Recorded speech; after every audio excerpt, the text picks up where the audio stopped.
Et bien sûr que ça continue. Regardez le joli dragon que je viens de mettre en lumière, que je viens de déterrer. Alors comment j'ai déterré ça? En fait j'ai vu qu'il y avait une pierre avec des stries bien parallèles, bien travaillées, bien dessinées. Je me dis oups là il y a une pierre qui est travaillée.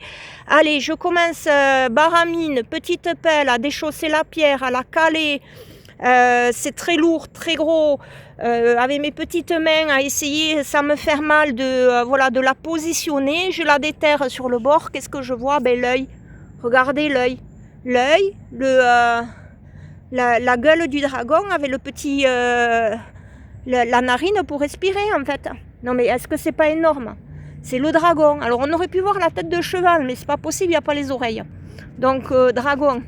Dragon parce que je vais vous montrer pourquoi dragon encore une fois. Donc on est face au rocher de la Vierge que j'ai positionné hier. Là aussi j'ai déterré une pierre, je vous la mettrai un peu plus tard. C'est énorme parce que ce dragon il est à côté de ma tête de dragon que j'avais mis en lumière il y a quelque temps ici, vous voyez.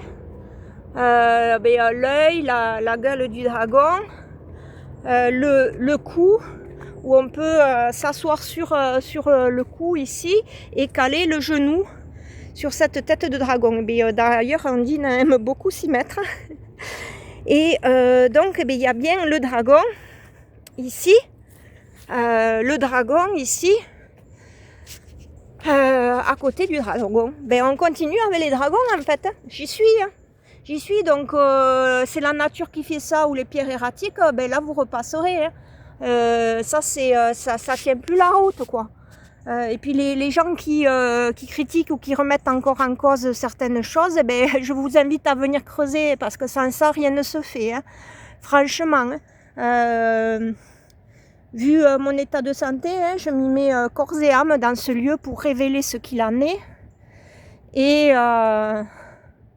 Et donc, j'admets plus la critique. Là. Faites avancer les choses, les gens, aidez-moi, mais hors de question qu'on vienne s'approprier ça ou remettre en cause tout ça. Maintenant, c'est fini. Il y a trop de... C'est pas possible, là. Il y a tout qui parle, en fait. Moi, j'invente pas, là. C'est pas dans ma tête, c'est pas dans mon imaginaire. Et je peux vous dire, je vous invite le samedi à venir ici. Vous allez la vivre, la magie. Vous allez la vivre, et si vous voulez la vivre... moi, j'ouvre mes portes dans ma générosité, je vous accueille. Donc, voilà pour ça. Et je vais revenir sur l'autre sculpture que j'ai déterrée en face. Regardez ça. Non, mais regardez ça. Elle est pas jolie, celle-ci? C'est impressionnant, quand même. C'est impressionnant. Donc, je vous la montre d'une face. Ça fait presque penser en fait à un faucon ou encore une divinité égyptienne. Et elle était juste là en fait. Regardez si c'est beau. Regardez si c'est beau. Et oui, ça fait penser un peu à la tête de faucon. Donc on est toujours aligné avec en face là-bas au fond, à travers les arbres, vous le voyez, cette divinité. Non mais ici ça devient un musée.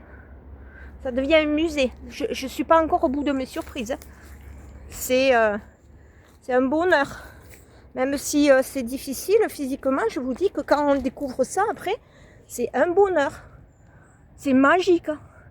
Ça doit dater des millénaires, des débuts de l'humanité. C'est du granit, quoi. Donc voilà la tête du dragon que je vous partage. Voilà. Elle est magnifique.